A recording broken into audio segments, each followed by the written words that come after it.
gravitas. We already reviewed the first part of this particular book, Ride of a Lifetime. There has been at least in my case, I got a lot more interested in Bob Iger, and I was telling KK, even though I knew about Bob Iger in the sense that I went through a masterclass by Bob Iger, but after KK reviewed the book for the first part, I started seeing Bob Iger everywhere. Him coming back, and then few other things as well. And there's a lot more interest in it. And I was also going through. So when we are talking about business lessons that we can learn from others, both business or, personal lessons as well, business life lessons as well, is that one is a condensed, abstracted lessons. Okay, be honest. And continue to learn. Those are some of the lessons that people talk about. But when you read these biographies and when you debate and discuss those biographies, that's when you realize what are the challenges in being in following those lessons and how they arrived at where they are there.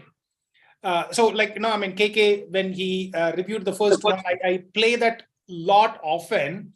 One of the scenes that Bob Iger starts with, which is what KK talked about, is he's in China opening the theme park that they would have, but at the same time at home, there's a tragedy that's happening.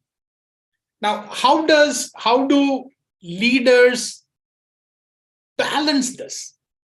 They are at the best of their time, but there is something else happening as well. How do they do it? And what's happening in their mind?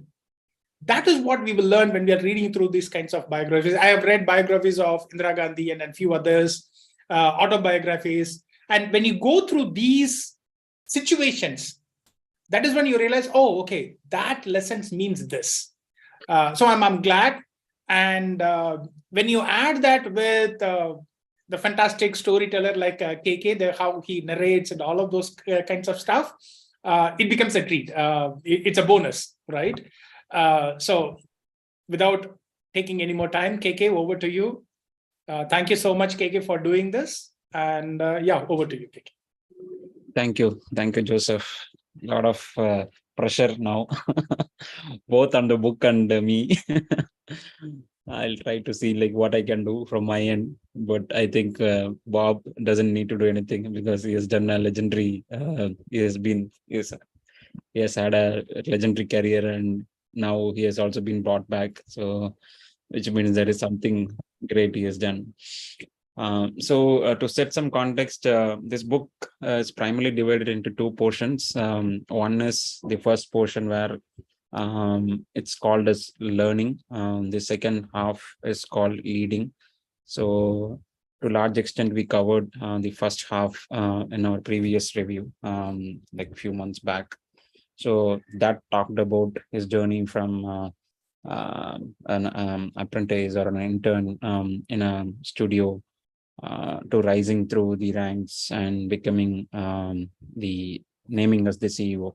So it ended the point where the board, after a long deliberation, a lot of pushes and back, they finally name him as the CEO. And so that's when the first half ends. The second half is where it's about leading Walt Disney, the largest entertainment company in the world, right? And he has gone through the ranks. Now it's all his to lead. So we will talk about some of the things that he goes through, the motions he goes through, and open for discussions. So basically, the second half is primarily about 2 or 3 points.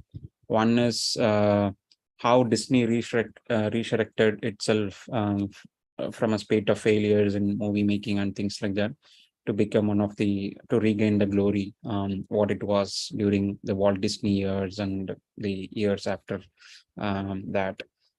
In between, they went through a large phase of lull period around 10 to 20 years of business going through a very average or below average things. None of their movies were hit. None of the Disney characters stood out.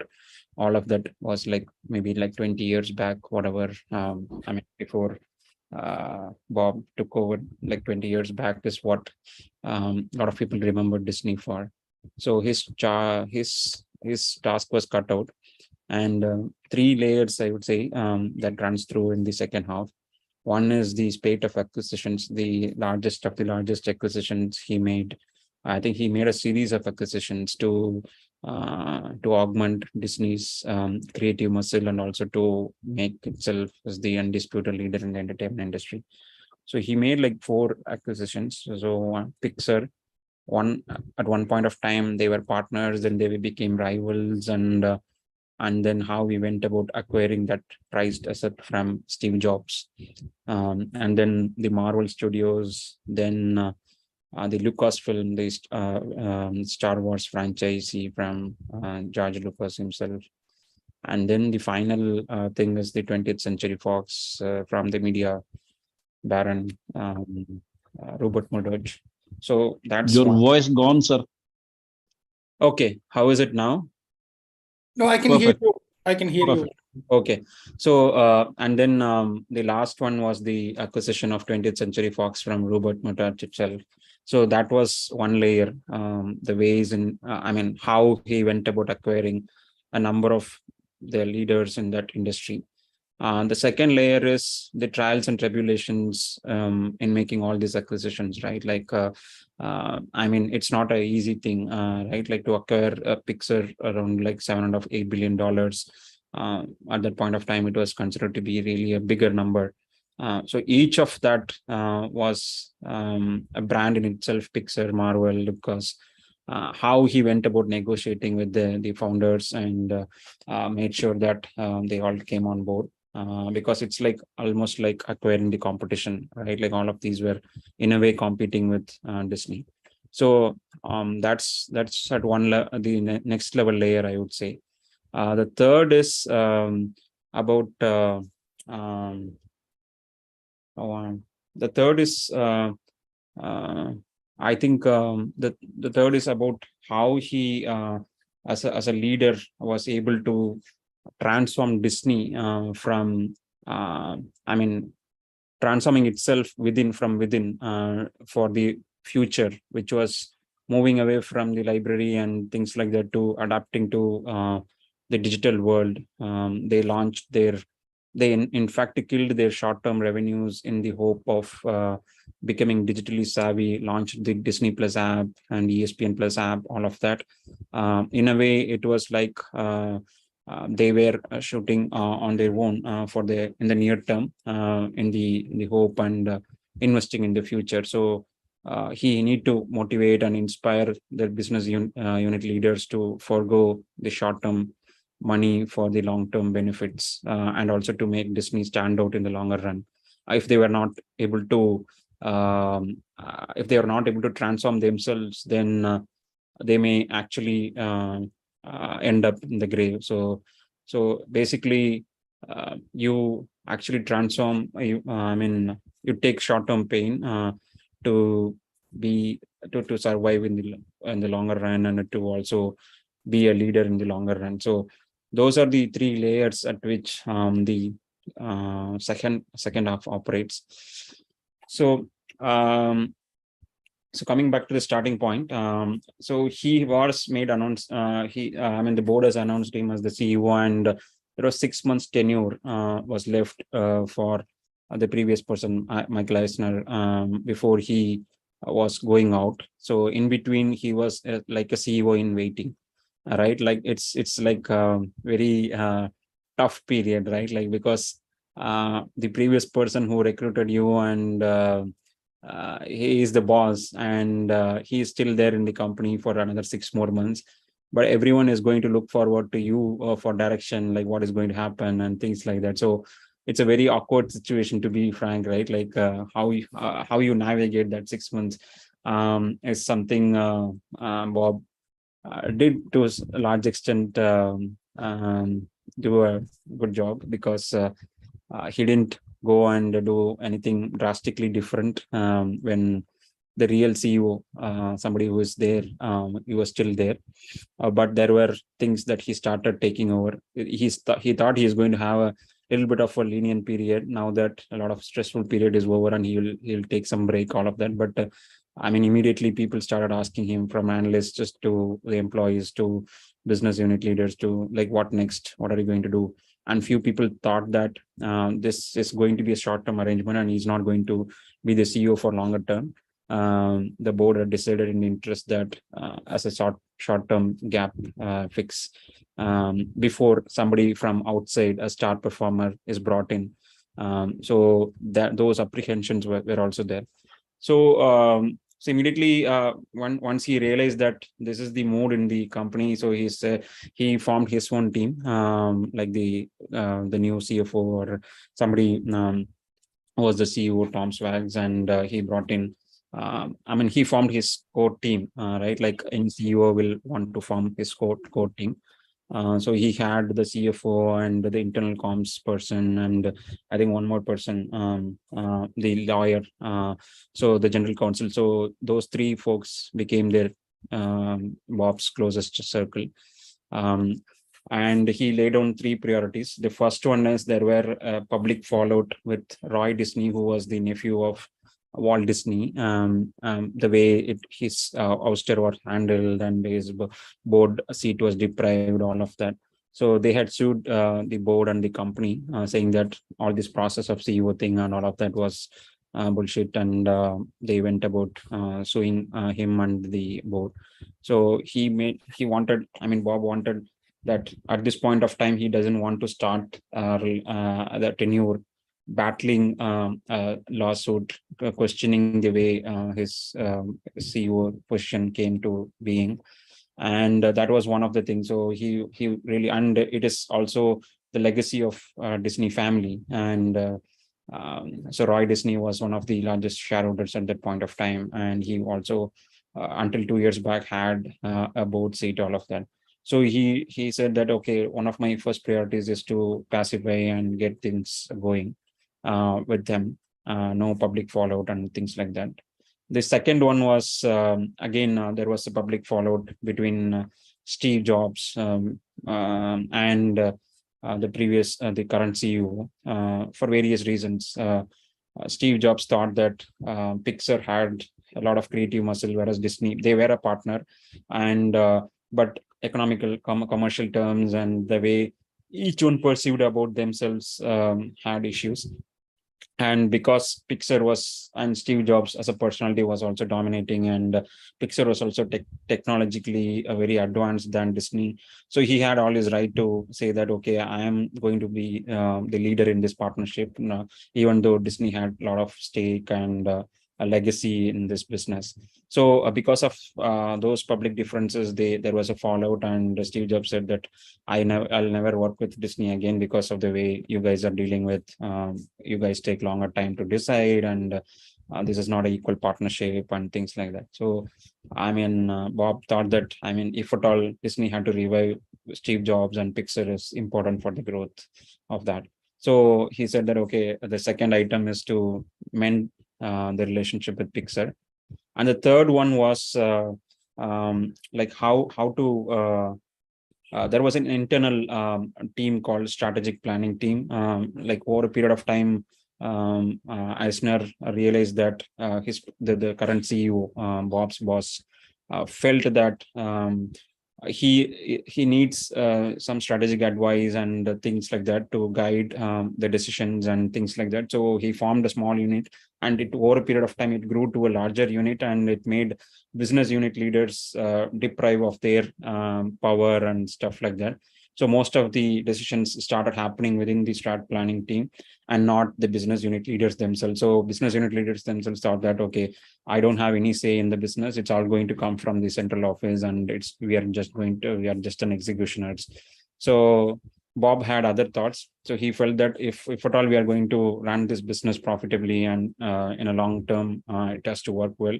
It cannot be run centrally, and business unit leaders need to be accountable and own their business unit growth and things like that. So he said that if those two are outside focused messages. The internal thing was the strategic planning team and the way they were operating. So they were operating like the big boys within the company, and nothing goes beyond them, right? Like all they were calling the shots.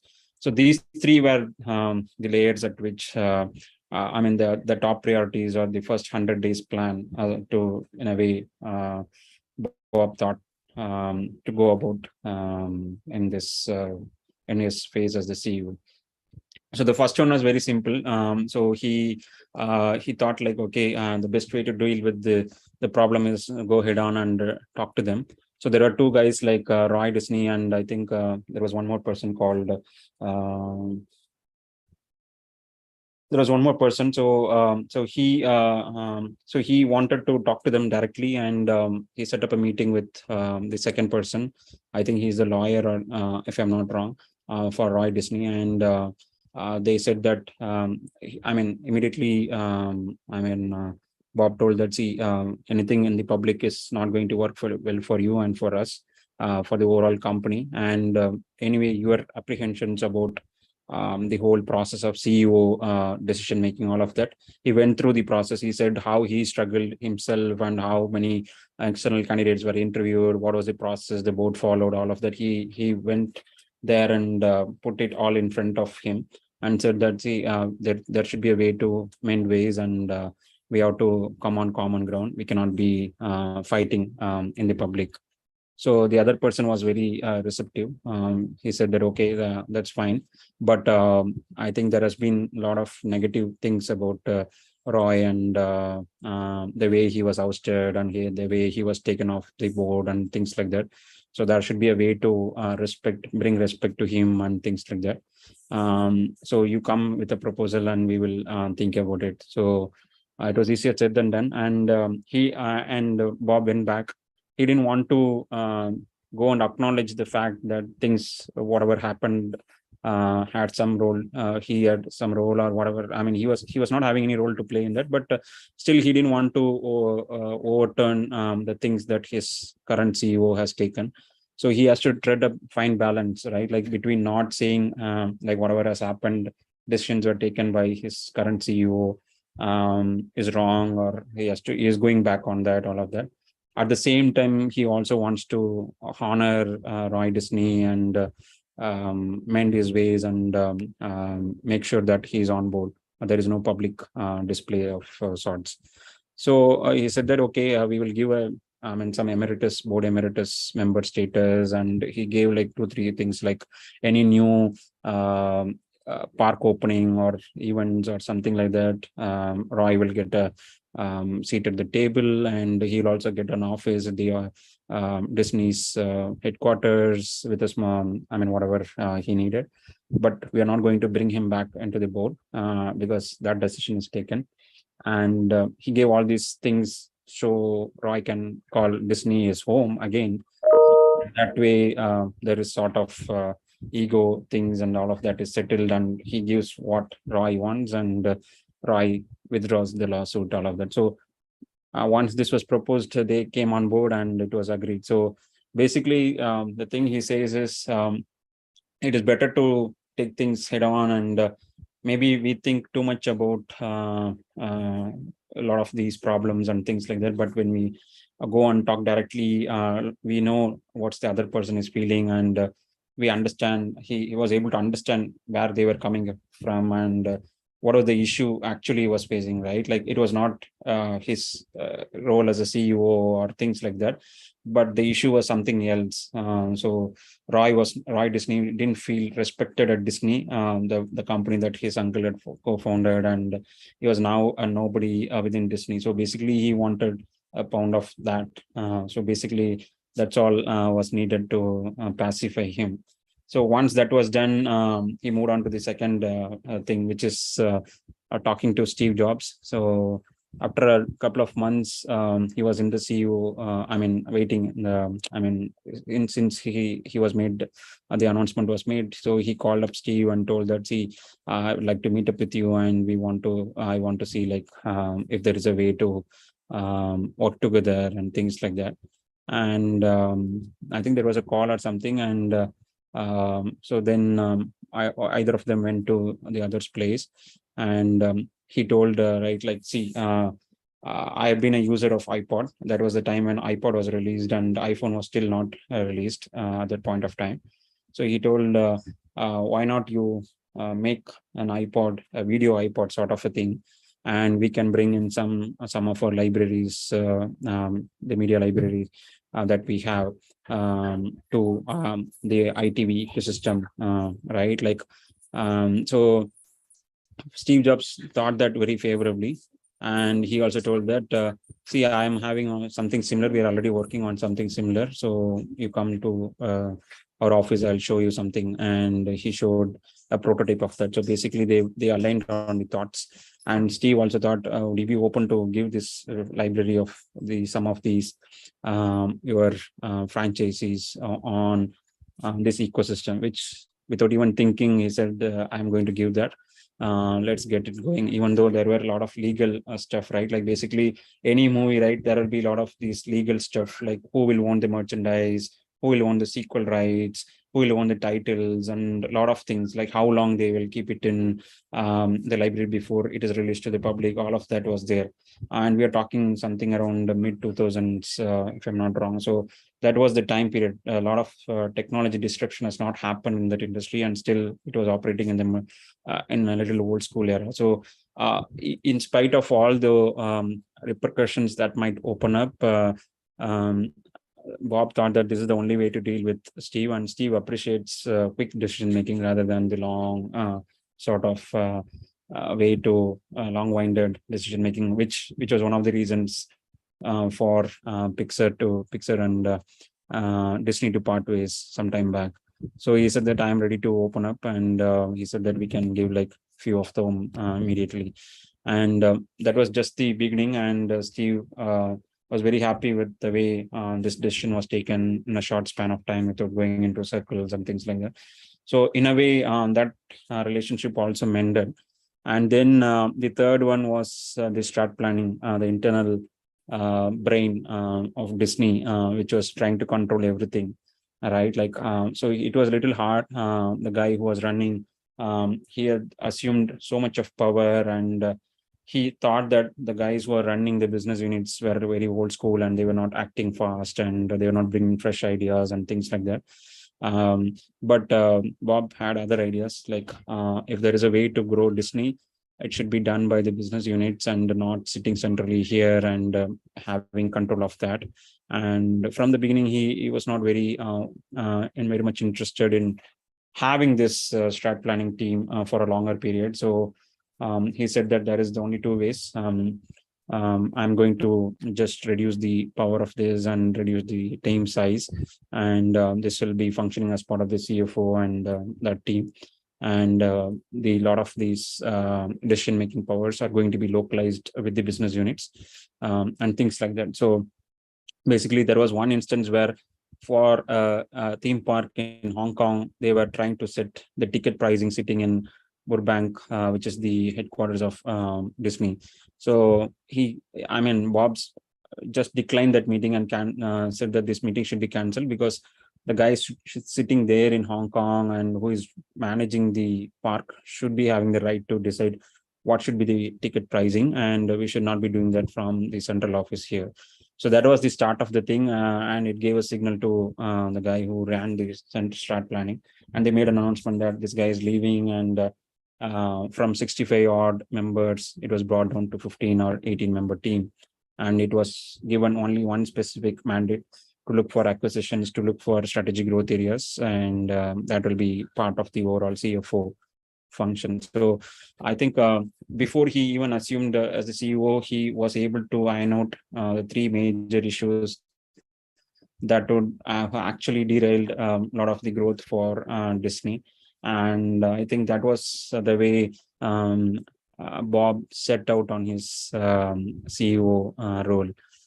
So few things that for me stood out was the way in which he handled the relationship or the issue with Roy Disney and the other guy. Then the quickness and the way in which he realized that in order for Disney to grow, our relationship with Pixar was very important, and Steve to be on the board was very important, and things like that. Technology plus creativity was very much superior in Pixar,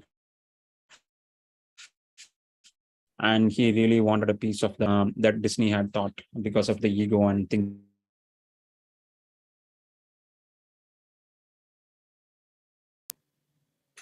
So he wanted to take away that fact and do whatever is needed for that. And he also took away that central power position of strat planning, so that the business unit had their power and had their independence in their decision making and things like that. So these are some of the things that stood out for me in this chapter as he starts his CEO journey. Anybody has read this book? Any thoughts on this chapter? KK, I've not read this book, but I've been, as I was saying, I've been, listening to Bob Iger on multiple podcasts. I've been reading about him, where he talks about almost some of these points. Like, say, for example, in A16Z podcast, he talks about this. See, some of the points, as you were saying, is that how it does relate to me. Obviously that's what we want, right? I mean, it's not just reading this book for the pleasure of reading, but also what we can learn from that. Some of the points that stood out was, there was two CEOs. Yeah. For me, it related to the two popes that we had at some point in time. Mhm. And Okay. then, one pope, there is no resignation per se for a pope. Okay. But like, I mean, there were two popes. I mean, and then, how that is going to be resolved, and will he interfere? It has never happened, so to speak, in history. Yeah. There's a movie in Netflix about two popes. Uh, Okay. I mean, it's an interesting one as well. I think largely it has depicted really well. Uh, Hmm.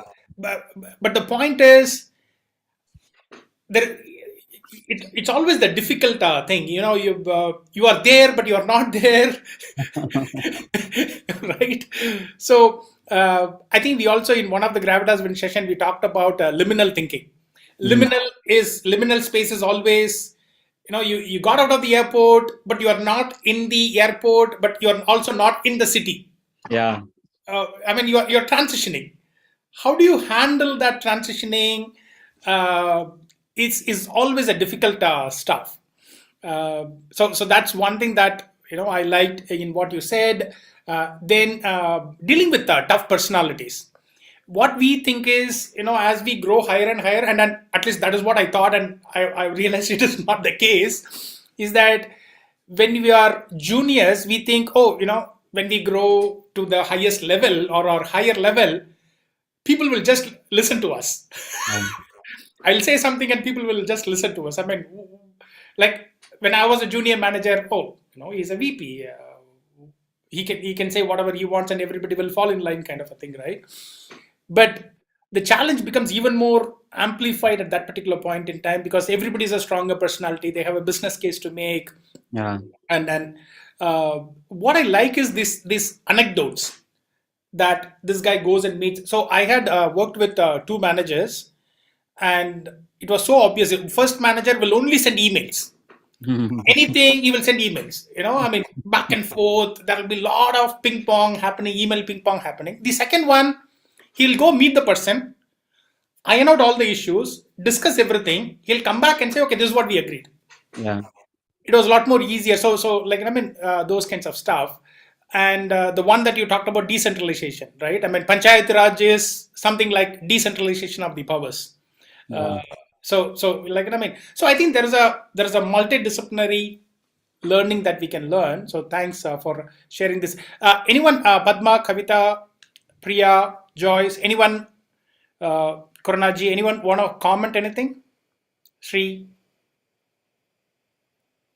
Not at this stage. okay. Kavita, do you have any points? I've not read the book, JJ, but KK's, great storytelling is,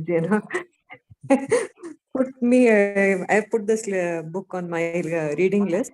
But what I really like were two things. One was, in terms of uh, basically, in terms of what he said about short term and long term, right? That which it makes sense, a lot of sense to businesses today. That where everybody is just looking at only short term gains. Nobody wants to think long term. Everybody is just looking, especially in the startup world. So that is something that struck a chord with me, and also the decentralization bit. Everybody, especially large organizations, without decentralizing, everything being centralized takes a lot of time away. So those were two key takeaways. Thanks, Kavita. So on that, I mean, kill your darlings. Uh, I don't know whether you will talk about this, KK. Uh, so Bob talks about in the podcast. He talks about how he first partnered with Netflix, Yeah. thinking Disney's job is only about producing quality content.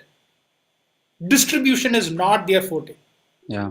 So it is Netflix and all the other things. And he's after a certain while, when the technology evolved, he saw, oh my god, this is a lot of potential, and then he had to kind of take back all of those licenses and Yeah. launch Disney Plus.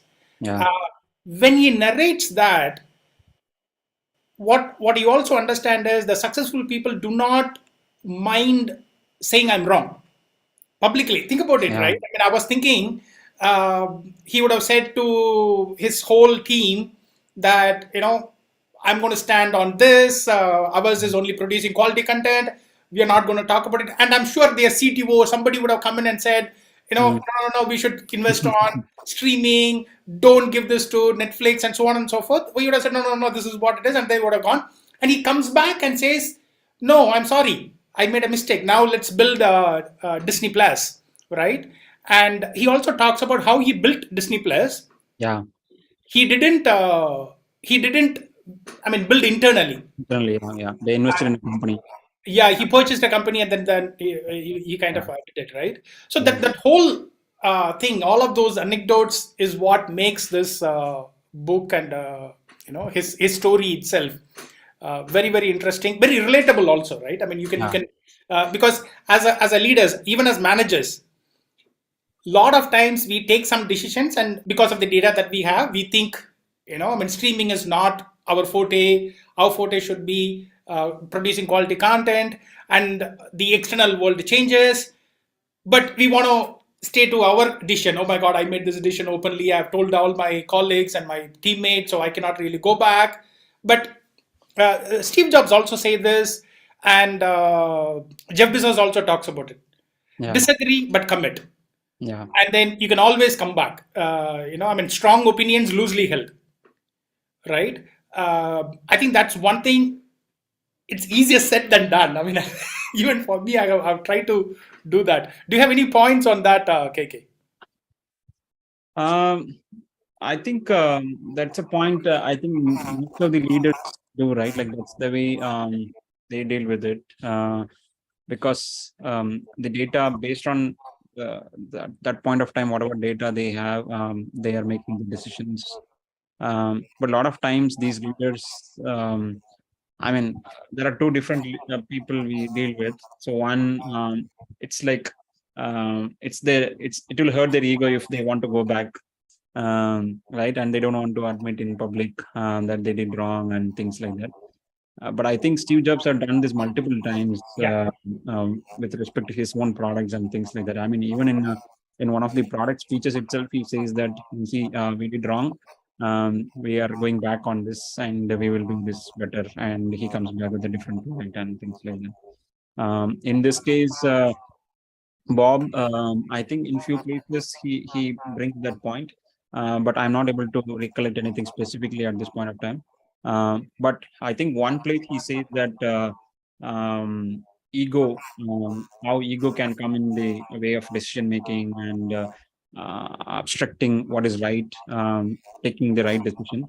And my current CEO, he says two things, and he learned this from Ravi Narayan of Microsoft. He says that during their startup incubation phase, Ravi Narayan, the Microsoft person, they were incubated by Microsoft, and he said that always there will be a choice when it comes to decision making between ego and the spirit. You always let the spirit win and let the ego lose, because most of the times spirit is always right, and it might hurt your ego, but that is always an interest in the long term. The spirit always win. Let the spirit win. So that is good for not only you but for the company that you're building and things like that. So I was able to relate to this. I mean, there is a specific line where Bob says that ego may come in your decision making, but you need to be cognizant of that fact and step back and say that let the right thing happen, even if it hurts your ego, even if it is not in alignment to the ego, this thing. So I think that is something which it's kind of reinforcing, because two different people. I don't know if you has read this book or not, but this for him, he's written a blog about it also, and says that that was a big awakening during his early days when he was building this startup. And he says that even today he practices that whenever there is a conflict between ego and spirit, he let the spirit win. And he says that let the ego take a beating. But most of the times, we as people, right, like we do the other way around. Even though the spirit will say that, okay, no, this is going to hurt you in the long run. You say that, no, I'm not going to, but because it will hurt my ego. And yeah, I think that's the difference between leaders, probably. True. Yeah, well, go ahead, Keki. Yeah, so the next is about the way he goes about dealing the making the Pixar deal. So I'll tell the outcome first. They make an outrageous bid and go and buy. They go and buy the competing company, which Steve Jobs held very close to his heart, which is Pixar. And how they go about doing this, right? Like, so that's the chapter 9 or 10. Where they bring these two companies together, and no bloodshed, no this sort of what do you say, in the corporate M&A, there is a thing called I think unsolicited bid or things like that. So it would not have worked with Steve Jobs, but still they didn't do that. It's all done. Two very heavy ego people and very strong-willed and strong opinionated people who started with the other sides of the spectrum when this deal happened, or when Bob became the CEO. But within a span of like maybe a year or two, they do this deal, and that is one of the significant moments in Bob's CEO's journey. And also he goes on to say how much he valued Steve Jobs, and how much Steve Jobs valued Bob, and how the respect was mutual and things like that. I mean, to get something from Steve Jobs at that point of time itself was very big thing. So I think closer to the day he takes over this thing, right? Like I think October 20th, 2005 or something like that, he takes over as the CEO, and September 30th, Michael Eisner was leaving the company. So it also gives a stark thing, right? Like Michael Eisner had been with Disney, and he built ran this company for almost 20 plus years. But here he was going out. There was no coming back. There is nothing, no relationship henceforth between Michael and Disney. There is no board seat. There was no honorary status, or there is no office. This thing. So it would be really a painful time, right? Like for anyone who had built this company and who reigned over it, right? Like was one of the most powerful leaders in Disney's history, and he was just the fifth CEO, and he ran it for almost like 15 years as the CEO. So which means there is so much of stronghold and so much of Disney and Michael, but and Michael and Disney, and still there comes a point when there is nothing between that person and the company after some point of time. In today's world, we also, I mean, sometimes need to think. We get so engrossed with the work, and like what will happen if I'm not there, and things like that can happen to the CEO. There is nothing after a day, that there is no relationship, even though he ran this company for like 20 years or so. So it was a very quiet day, and I mean, there is not much of fanfare and things like that. So the day was quiet, and he goes out, and I think Bob say that this is the way to do. There is nothing else I can do better than this, even though he was my boss and he mentored me for some time. So that was one thing. And after he takes over in the first as preparation for the first board meeting, he does two things. One is he tasks one of his team members to go and do a study of all the Disney characters and movies that has been produced in the last 20 plus years, and ask them to prepare a report of that. They say that, see, it's going to be very ugly because we didn't have any hits in the last 10 plus years, and none of the Disney characters have stood out, and it's going to be anyway a known thing for the board members because they all been there and they know that this is what it is. But he says that no, but you do this, research and come back to me with a presentation, and he has that. The other thing, to the other team, he says that go and study what mothers with kids are preferring at this point of time, what sort of entertainment they are looking at, which company they feel that is doing well, good job there, and things like that. And so he brings, and they also say that, see, Disney is not going to be there anywhere, and they are not going to be the number one choice for the mothers with kids, and this is what it is. So it's going to be really ugly. Do you want us to do that? So he says that no, go ahead and do it. Let's get what the real matter is, and let's get to the bottom of the problem. So the two team brings it, and they made the presentation. He says that in the opening thing itself, he says that, see, our movie business is full of shit, and we have not made any great movies in the last 10 plus years. And if for Disney, wherever it is all about movies, and if our movie business is doing well, Disney will be doing well. If it is not doing well, the business also will not be doing well. Though the board knew that this is the situation, but he showed these two facts in front of them. He put that in front of them, these two things, right? Like, and he said that all the memorable characters of Disney were at least 15 plus years old, and none of the current movies had succeeded in the market, and that is what it is, and we are losing money on all the investments that we have made. And Pixar, for example, had eclipsed Disney as the number one choice for mothers with kids, and they are going strength to strength, and they are producing hit movie after hit movie. And if there is a way to deal with the situation, we have three options. One is give the current team whatever resources they need, and ask them to run it further, which in my view will not take us anywhere, because they have been in the same situation for quite some time. So it's not going to take us anywhere. Or bring in fresh talent and restrict Disney Studios. It's going to take time, and I have done my job for the last 6 months. I'm not able to find a right team and a right resource and talent who can come at this scale and make impact. So the third option is we go and buy Pixar, and everyone was stunned. They didn't see this coming. They knew that the problem is there with the studio business and things like that. But making a bid to Pixar, nobody in their wild thought that this.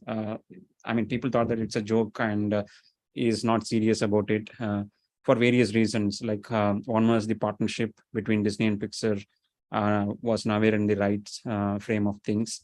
And second is Steve Jobs would not even want to sell to Disney. And there are a lot of these ego related issues and past history to it.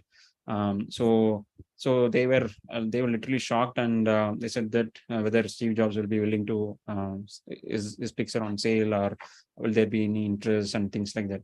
So after a little bit of convincing, they said that okay, among the three options, this is the only option that looks even pursuable. And they anyway thought that anyway it's not going to work out, because Steve Jobs will not sell it to Disney, and there will be bigger number and things like that, and the ego and things like that will come in the way.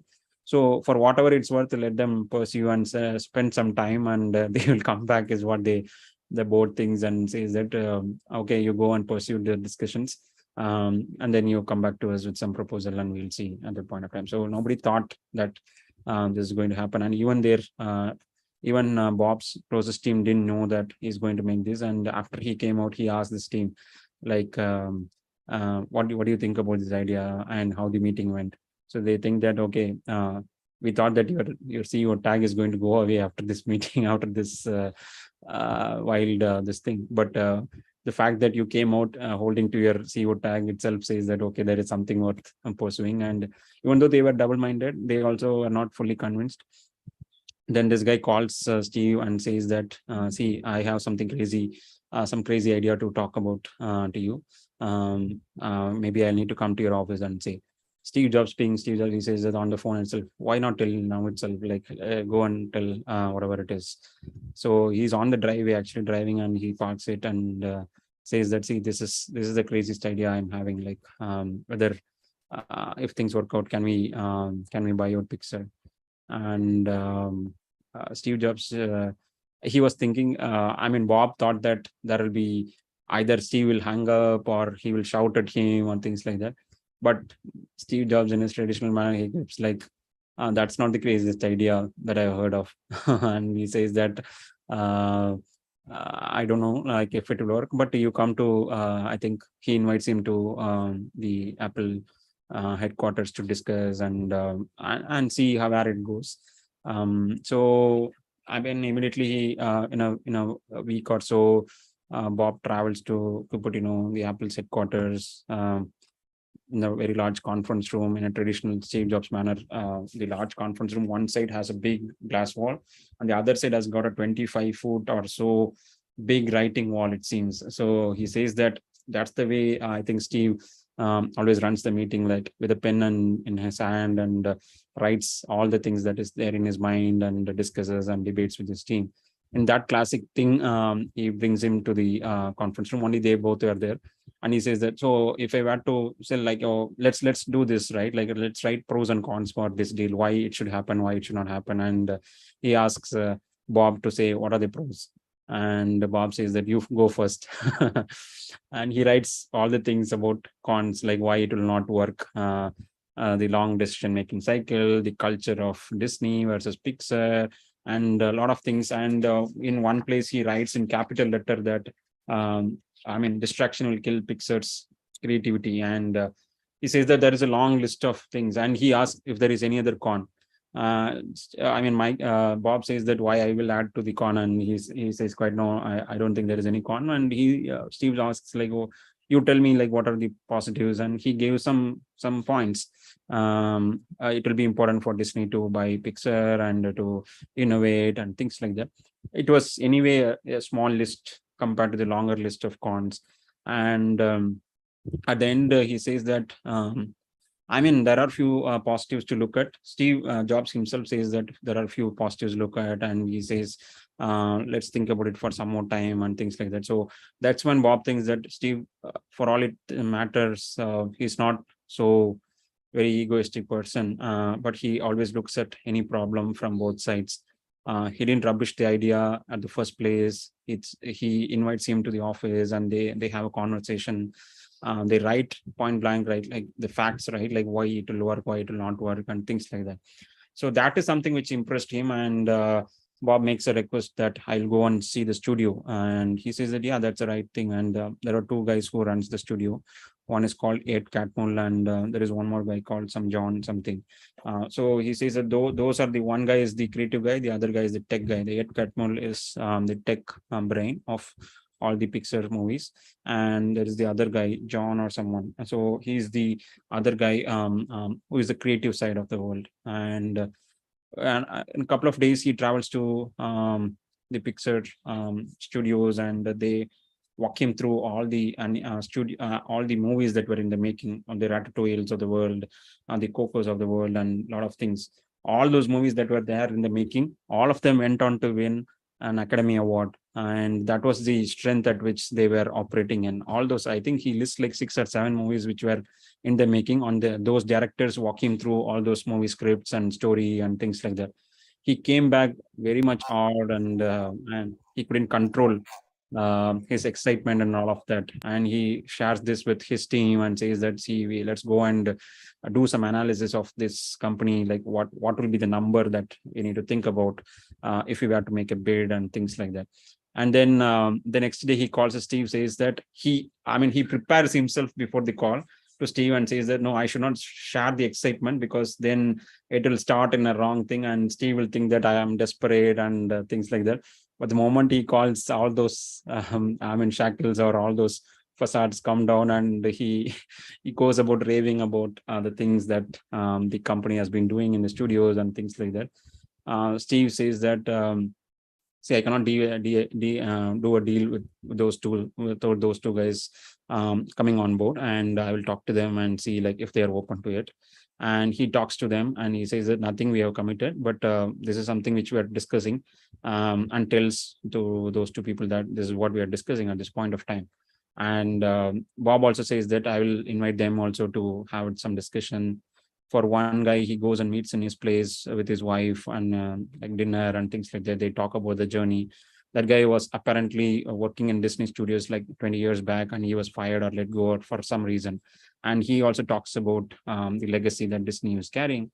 And to the other guy, he's a very calm and quiet techie guy, so he invites him for a meal with him one day, and he talks about the deal, why it should work and things like that. So they both were convinced, those both guys convinced that that maybe it's the right thing to align with Disney, and it's okay. And they go back and tell to Steve Jobs that we are fine about this deal, and you go ahead and have a discussion. So then I think that's when it goes back and forth. A lot of things happen, like who owns what and things like that. The typical deal structuring, right? Like Steve says that after all the numbers and things like that are aligned, they say that there is a social impact contract or something that like that they put up, which says that these are the things that Pixar will still retain even if it is bought by Disney. And they put a list of things like in the movie, in any movie, still that Lumo lamp will come. The buildings will still hold Pixar name, and whatever, right? Like and still it will operate as Pixar separately. And those two guys will run the Disney animation studios, and a lot of things they put so that the culture of Pixar is not derailed. And finally they arrive at a number, and I think even though it was more than what they thought, but Bob says that, okay, this is the number to go after. So they decide on a date. This is where something important happens. Just like half an hour before, I think 1 o'clock afternoon PST is when the stock markets close, because it starts in the East Coast, right? Like New York, Wall Street are all in the East Coast. So maybe their evening is PST 1 p.m. Here. So around 12:30 or so, these guys are all there in the campus of Pixar, and they're about to announce. And Steve Jobs, like it's just like half an hour, like 12:30 or so, Steve Jobs pulls Bob says that let's go for a walk. And if there is something Steve Jobs is asking to go for a walk, which means there is going to be something important coming, right? And they may discuss a lot of things. And Bob was confused, and he asks his CFO in some sign language or something what he is going to talk now. Like it's just half an hour left for the announcement of the deal, and we're supposed to be here. He says probably he's going to up the deal or whatever.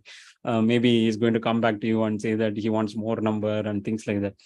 So he takes the walk with Steve Jobs. After some like 5-10 minutes of walk, they sit on a bench, and Steve says that, see, whatever I'm going to say, it's going to remain with you. Only my wife and doctor knows it. And he says that his cancer has come back, and he says that he will be fortunate enough if he is able to see his son's graduation ceremony. And after the speech, like in exactly like 6 years or so, Steve Jobs dies. And this guy is totally confused because they are going to make one of the largest announcements. And even though Steve Jobs is not as material to this deal, but he is so much material to Bob Iger himself. And so he was confused both at a personal level and at a legal obligation level, whether he need to disclose it to the board or whatever, right? Like usually all of these are material impact, and any public deal they need to disclose things like that. But Steve says that no, you cannot disclose this, it's very confidential. And This guy goes confused. So they make the announcement in another 15 minutes, and he comes back home and says to his wife that this is what is happening. And his wife says that, I mean, they didn't toast that night for the things that the good thing that happened, but they both cried because I think Willow, who is the husband, wife of Bob, she has known Steve Jobs for a longer time because she was a journalist working with one of the largest, biggest channels, and so they both cried that night that after hearing this news, and with that, that chapter ends. So Steve Jobs is a very interesting character. I think after reading this one chapter, it shows a lot of shades of him, how he is very fierce in business and creativity, but also he is very humane and empath on certain parameters.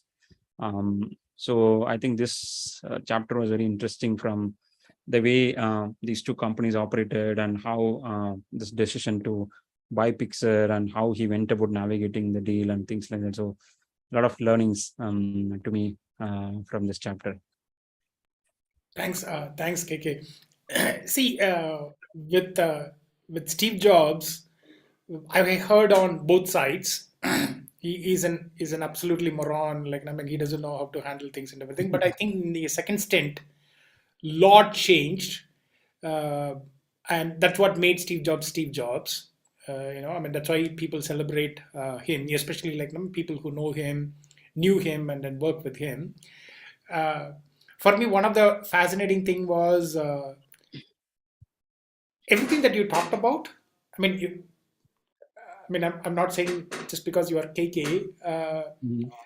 It was like a movie. Everything that you were narrating, I could somehow play in my mind. This is how it would happen. Especially the walk that you talked about, where Steve Jobs, discloses he's suffering from cancer to Bob. All of those I could. So it was well narrated, KK.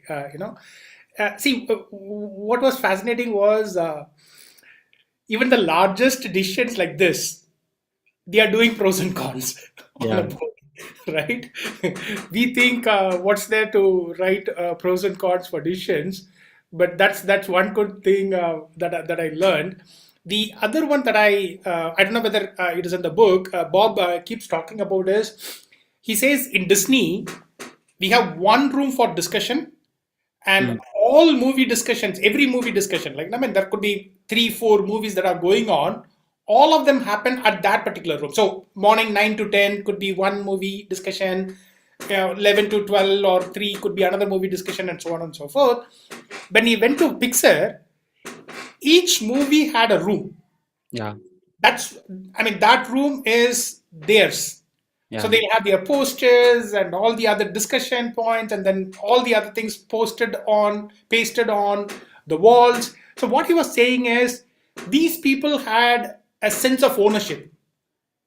When I come into a room, I have this room to dedicate it to myself. So he says it's a very small thing. It's not a very big thing from a creativity, so to speak. But then when you have this, it brings in a lot of ownership and so on and so forth. I've been thinking how I can implement it in my office, but that's one thing that I liked. The other one that you talked about is also what is coming out is at least I should start doing it. Bob goes and meets people, right? I mean, yeah, talks. He's not afraid of the ego that you talked about in the previous section, and even you can make a deal with strong personalities. yeah, yeah, That's something that we have to learn. yeah, yeah. Good. That was very mind blowing, and it's very mind opening also, because he also writes about that, right? Like we think that the long shot is really long, but it is not always the case. You take a leap of faith and you make an attempt to it with all your efforts and sincerity, it can happen. So that's what he promises to his team also when he makes this outrageous, because at that point of time it was considered very much outrageous, even to think about Disney going and acquiring Pixar.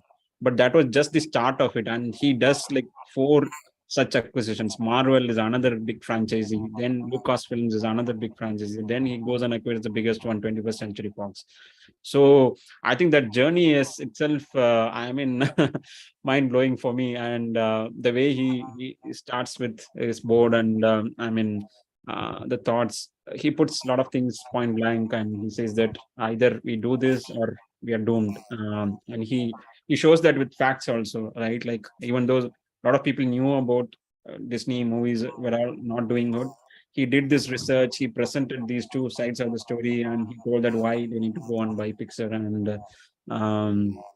yeah, I think See, I think, like, I mean, in some ways, Bob Iger and Steve Jobs, if you put them, uh, the anecdotes that you narrated, the board didn't believe, the CEO team didn't believe.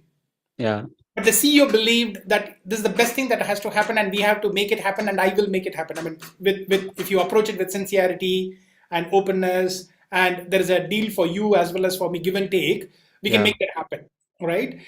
So he puts his ego in check, and he makes that particular thing happen, right? So with Steve Jobs also, nobody believed in iPad and iPhones and all of those kinds of stuff. Nobody believed that it could happen, but these things happen, right? Yep.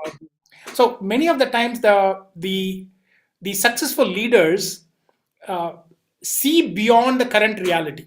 Yeah, And one of the things that I also understand, and my mentor used to say, is that mentors see beyond your current CV. correct. So I'm relating to that particular thing, is that if you get a mentor who can see you beyond what you are now, that could be the greatest gift you can have in your life. True, true. Yeah, They can push you things. I mean, I never would have imagined what I am if not for my mentor. yeah. Good, good. Any comments from anyone? I know some of you are busy, so you may not really be able to talk. We see. No, I mean, Joseph, yeah. I think that this topic was such a right in time for me. I've been thinking about having a partnership with one of my friends who has a minority business, and she's not doing anything, but I have this idea, and I just spoke to her yesterday, but I didn't have anything else figured out, right? How I'm going to compensate her, how am I going to involve her? And this topic kind of gives me a perspective of how CEOs think, how how I mean, deep down I have a moral that I'm not going to do anything that will hurt her or not give her enough. But at the same time, I also got the perspective of how great leaders think. So I think this is a really good information, and thank you Thank for you. having this topic at the right time. But I think I have to dig more and read about these people. I think so I get more information into how I want to handle my business. So thank you for that. Lovely, lovely to hear that, Padma. Thank you for that, and good luck for your, deal. It's good to hear that in this, community session. So good luck for that, Mhm. and we will have a party. Yes, sure. Uh, Thank you. the beauty of this session is the style of narrating by Mr. KK and then adding value by Joseph. So both of the things really fascinated me. The way you discuss each and every point in the book, and then Joseph adds the value and brings more points to our attention. This is something really, really very good, very good, and I'm impressed by both of you. You are genius guys, sir. Thank you Nice. very much for Thank this you. wonderful session. Thank you, Thank Corona. you, Corona ji. Thank you. Coming from Yeah, you, it's a big honor. yeah, Ashwini. I had the same thought that Corona ji had. And the emotion that book Kate had brought out when he was narrating is what is amazing, he was when he was telling that, I was in awe. I mean, I think he's telling his best. Very, very true. It's a storytelling at the best. Yes, KK. Honestly, as I was saying, KK, I mean, you could bring that picture. That's the great storytelling, right? I mean, yeah, you could bring it into your mind. It plays as if it's a movie that's happening in front of you. Amazing storytelling, KK. Fantastic, Oh, thank you. fantastic. I think the book is a very good read. I'll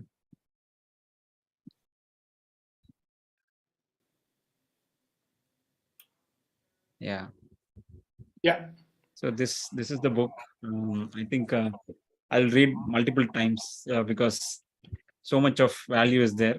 I just covered only 2 chapters today because there is so much of things that one cannot miss once you start saying it. I would urge everyone to read this book. I hope Joyce, after the first session, you bought the book and you read something, and you're not Yes, disappointed. yes. Of course not. I started reading it. Yeah, I'm new to it, so I'm slowly reading it, but I'm reading it. Okay, okay. she will take a session after she buys something, like, you know, like Pixar or Disney. Oh, She will okay. buy something and then say, okay, you know, KK Oh my. inspired me to buy this. Very nice. Lovely. Thank you so much, KK. Thank you everybody for joining in. Otherwise, it'll be just two guys mansplaining to each other. So thank you everybody for joining in and pitching with your ideas and thoughts. Fantastic. Thank you very much. Have a good day.